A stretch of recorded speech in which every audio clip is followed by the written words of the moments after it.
अशा परोक्ष ज्ञानालाही संताचा महिमा. याचं वर्णन तू गोबरा करता. शाब्दिकाचे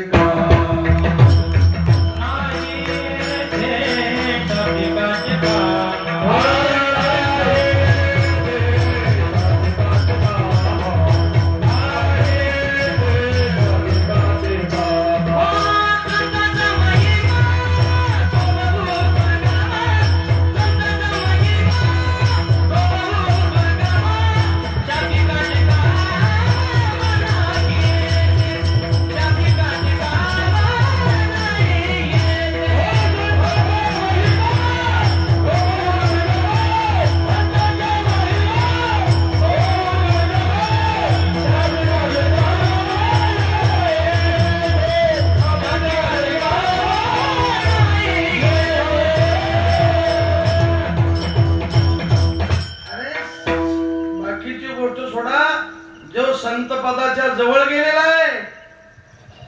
आता एक पायरी चढा की तो संतच होणार आहे.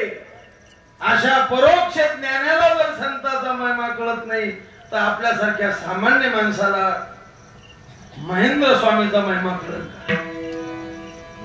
मोठेबाचं महत्व कळत का?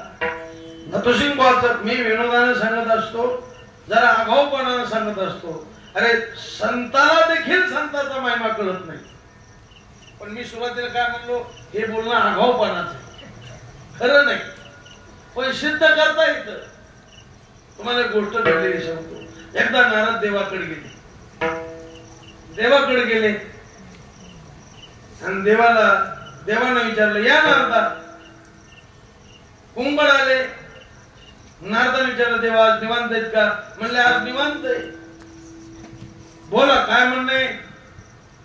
नारद म्हणले, देवा मला बऱ्याच दिवसाचं तुम्हाला विचारायचं, संताचा महिमा काय? आता आठवत आहे. कोण विचारायला लागलं? नारद विचारायला लागले. संताचा विठ्ठला विठ्ठला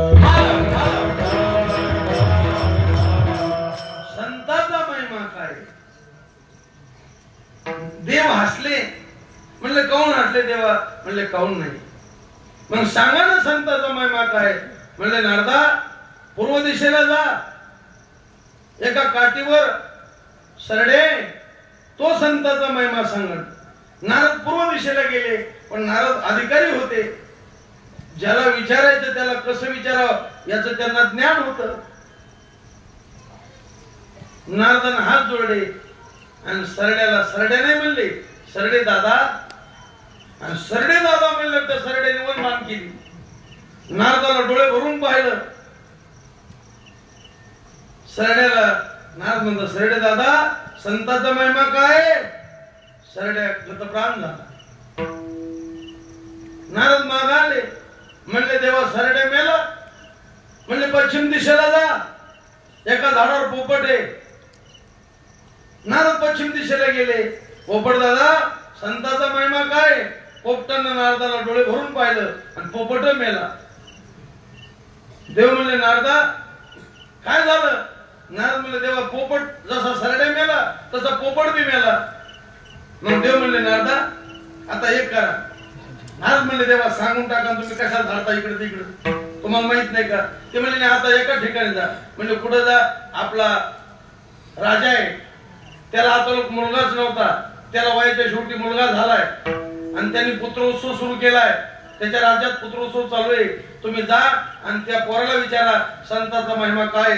नारद म्हणले देवा तुला सांगू वाटला सांग, नाही तर सांगू नको. त्या सरड्याच्या पोपटाच्या मागे पुढे कोणी नव्हतं आणि तू सांगायला लागला त्या राजाला आता लोक पोरगच नव्हतं, आता वयाच्या शेवटी पोरग झालं आणि त्याला संताचा महिमा विचार. नारदा नारद म्हणले देवा जर त्या पोरानं सरड्यासारखं पोपटासारखं केलं, संताचा महिमा बोंबलं जाईल, मग समाधी सोहळा होईल. काही गुतलं नाही, मला सांगूच नको. कोण म्हणलं? नारद. देव म्हणले नारदा चिंता करू नका. ते म्हणले नकोच, काही गुतलं नाही त्या संताच्या, सांगू वाटला सांग, नाही तर त्या पोराला विचारायला मी जात नाही. देव म्हणले नारदा चिंता करू नका, मी जिम्मेदार आहे. म्हणले काय? मी तिथं, तू इथं. मी जात नाही. पण देवानं बळच धाडलं. नारद गेले पण घाबरतच गेले. ते म्हणले काय सांगा याच खेळतो येण्याची खेळावा. गेले. राजाला आनंद वाटला. भाग्याचा उदय ते हे जोडी. तो राजा म्हणला नारदा पुण्य फळले. आज काय योग असो. आज माझ्या कुळात कुलदीपक जन्माला आलेला आहे आणि आज संतांचं दर्शन झालेले. नारदा यात मध्ये आता मुलाला म्हणतो. नारद म्हणले थांब चहा पाणी घेऊ दी जरा बसू दी. राजा काही थांबना. नारदाने गेलं त्या मुलाला आणलं आणि नारदाच्या मांडीवर टेकलं. पूर्वीच्या महिला आमच्या भागात मुलाला झोप लागाव म्हणून मांडीवर घ्यायच्या आणि ती मांडी मुद्दाम हलवायच्या. कशा करता त्या मुलाला झोप लागाव. महाराज नारदाची मांडी आपोआपच हलू लागली. नारद त्या मुलाला म्हणले बाबू मला काही विचारायचं नाही. माझं काय गुंतलेलं बी नाही. मला देवानं धाडे तुझ्याकडे. तुला सांगू वाटला सांग नाही तर सांगू नको. पण त्या पोपटासारखं सारखं जर का तू तसं केलं तर तो हा बाप तसा जाऊ द्याचा. माझं काही गुंतलेलं बी नाही बाबा. सांगायचं तर सांग. ते पोरगा हसलं. म्हणा आता विचारा. म्हणले माझं काय म्हणणं मला देवानं धाडलं आणि देवाचा निरोप घेऊन मी तुझ्याकडे आलो. पण घाबरतच होती ना. काम फुटला काय करतो कोण. ते म्हणले देवाने विचारलं संताचा महिमा. त्या पोराच्या डोळ्यातून पाण्यात. तो म्हणला नारदा तुमचं पहिल्या वेळेस दर्शन झालं त्यावेळेस मी सरड्या होतो. पण तुमचं दर्शन झालं मला चांगला पोपटाचा जन्म मिळाला. आणि दुसऱ्यांदा तुमचं दर्शन झालं तो ब्रह्मज्ञानाला योग्य असणारा राजाच्या कुळात मनुष्य देह मिळाला. याच्यापेक्षा संताचा महिमा काय.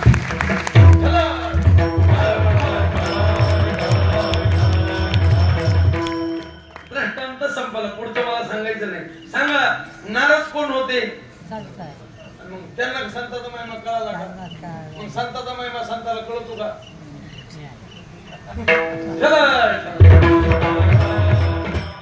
मी सुरुवातीला म्हणलो हे सिद्ध करता येतं पण हे आघावपणाचं. त्याच्यात संताचा महिमा संतालाच कळतो. तुका म्हणे अंगे व्हावे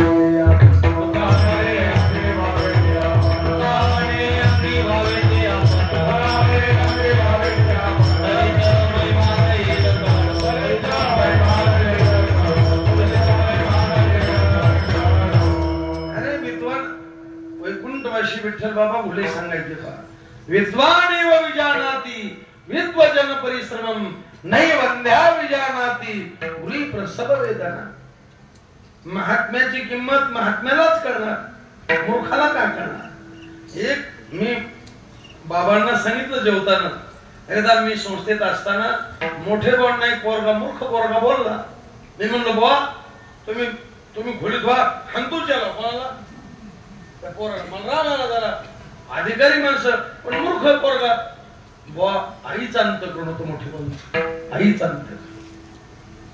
जसं वैकुंठवासी भीमसेन महाराज म्हणायचे आईचं अंतःकरण कशामुळं की त्या आईच्या अंतःकरण आईचं पोट त्याच्यात जागा भरपूर असते. किती मुलाचे दोष झाले तर ते साठवायचे.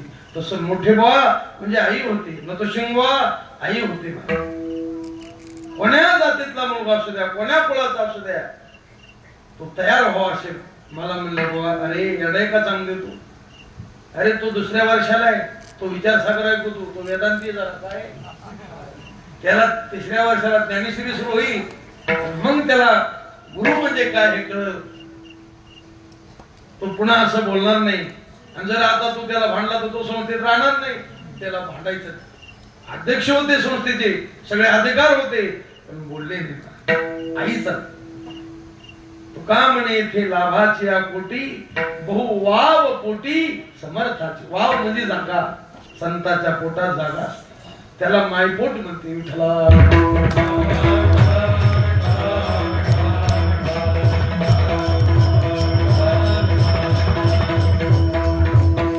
कारण संताचा महिमा कळण्याकरता संत लागते.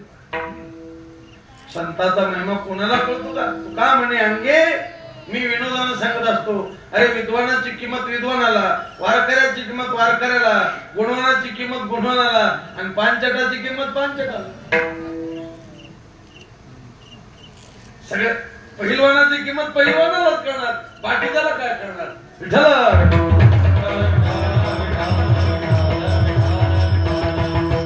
तसा संताचा महिमा, भक्ताचा महिमा भक्तची जाण. काय महिमा आहे?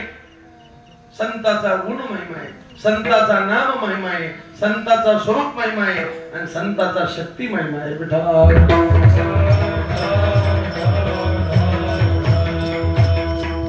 काय गुण आहे? कृपाळूपण हा संताचा गुण आहे. कृपाळू सज्जन तुम्ही संत जन. वैयक्तिक ज्ञानोबराचे चिंतन. कृपाळू उदार माझा ज्ञानेश्वर. कृपेशी स्वतंत्र जन्म नाही, जेथ उपजे तो साधू पायी. जिथं कृपा निर्माण होती त्याला संत म्हणा. ते कोण्या जातीतल्या सुद्धा, त्यांच्या जातीवर जाऊ नका, त्यांच्या वर्णावर जाऊ नका, त्यांच्या आश्रमावर जाऊ नका. काही महात्मे कडक असतात पण ते आतून दयाळू असतात. वैकुंठवासी वैद्य बाबा जरा कडक बोलायचे पण हातून कसे होते? दयाळू.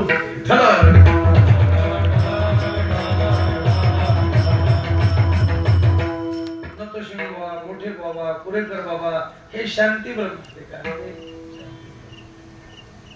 अधिकारी. अनुष्ठाने जगादेत वडील. केवढी मंडळी होती पण 10 बाय 10च्या रूम मध्ये राहिली. करोनी सायास हजारो विद्यार्थी नतशिंग नेहमी म्हणायचे, इवलेशे रोप लाविले द्वारी याचा वेलू गेला. आणि ज्या टायमाला नतशिंग बाबा, मोठे बाबा, फुले बाबा, वैद्य बाबा हे गेले, त्या टायमाला कुरेकर बाबा म्हणले, अरे मोगरा फुलला पण आता फुलं घालायला लागली. अशी मंडळी पुन्हा होणार नाही का? श्रुती स्मृतीचे अर्थ आपणची होणी मूर्त. अनुष्ठाने जगादेत वडील. एवढे मोठे. मी मोठे बाबा विणा घेऊन गाथा बदनाला उभे राहतात. काय अधिकार? कुरेकर बाबा कीर्तनात चाल म्हणताना डाळ घेऊन मी पाहिलं जो माणूस. मला चंद्रशेखर महाराजने सांगले, महाराज संस्थेची मंडळी नेमात आहे, त्यांना नेमाच्या बाहेर चालत नाही, पण निगर्वी कशी त्यांना गर्व नाही. काय नाही? गर्व नाही. मी किती मोठे मोठे बाबा, त्यांचं नावच मोठे बाबा नतशिंग बाबा. अरे त्यांचा दौरा म्हणजे फिरती संस्थाच होती. फिरती काय तुम्ही पाहिला गडावर दौऱ्यात होती.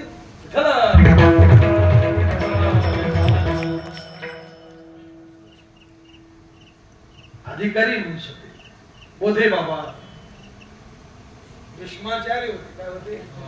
भजनातले भीष्माचार्य होते. विठ्ठल आम्हाला आनंद वाटतो. माझ्या अगोदर गोविंद बाबा होते 10 वर्षानं आणि गोविंद बाबा संस्थेत राहिले.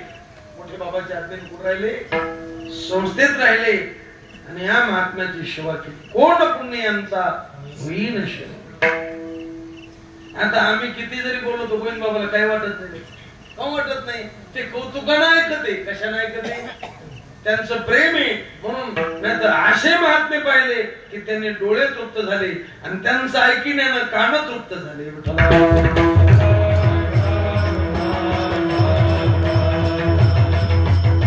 आता तुमच्या भागात असल्यामुळे मोठे भाऊ तुम्ही पाहिले असतील, ऐकले असेल. अधिकारी पिकलेली वाणी होती महाराज. त्यांनी का फेसबुकवर फोटो टाकले नाही?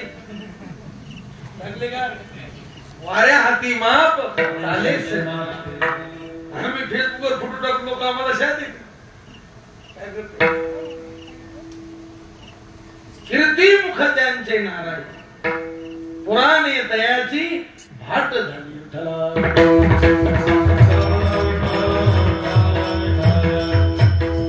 पण त्या मंडळी गोविंद बाबा म्हणले, पण बऱ्याच लोकांना त्यांची किंमत कळत नाही. का कळत नाही? ते पारखी नव्हते ना. दोन्ही दिसती सारखी वर्म जाणे तो पारखी.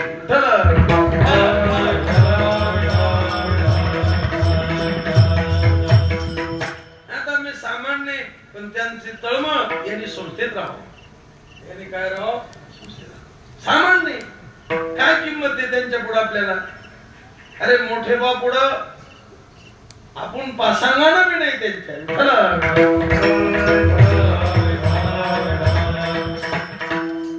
अरे संस्थेचा लाईट जर चालू राहिला 8 वाजले तर बा म्हणायची खिडकी उघड, लाईट बंद कर.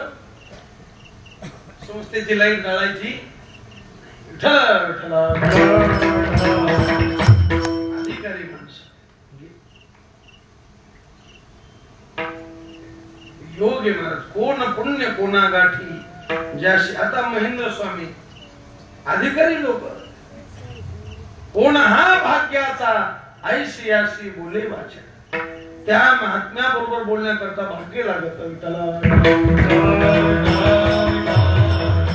मग संताचा गुण महिमा नाम महिमा पुण्यवंत व्हावी. येता सज्जनाची नावे. तुकाराम मला तुकाराम तुकाराम नाम घेता ज्ञानदेव म्हणता माया गेली समोर विला. ज्ञानदेव ज्ञानदेव म्हणता ज्ञानदेव देतो वासुदेवची होतो अखंड वदनी वदेतो. स्वरूप महिमा काय स्वरूप तुकोबरायचं? सच्चिदानंद मूर्ती पाय दाखल. कोणती मूर्ती? सच्चित. नमो सद्गुरु तुकया ज्ञान दीपा. नमो सद्गुरु सच्चिदानंद रूपा. सच्चिदानंद हे त्यांचं स्वरूप. ज्ञानोबराकडे झाला कैवल्याचा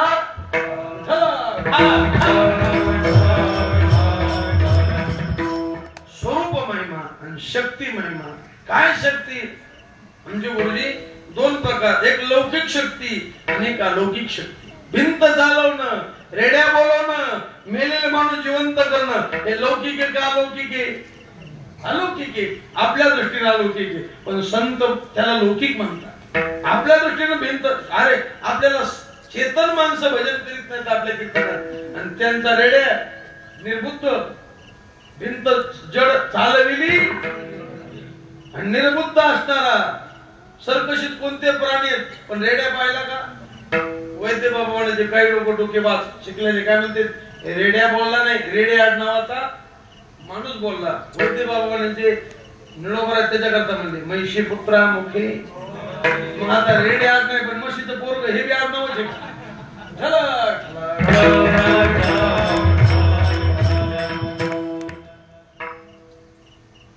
शक्ती ही पण संत याला लौकिक म्हणतात. मग अलौकिक शक्ती काय?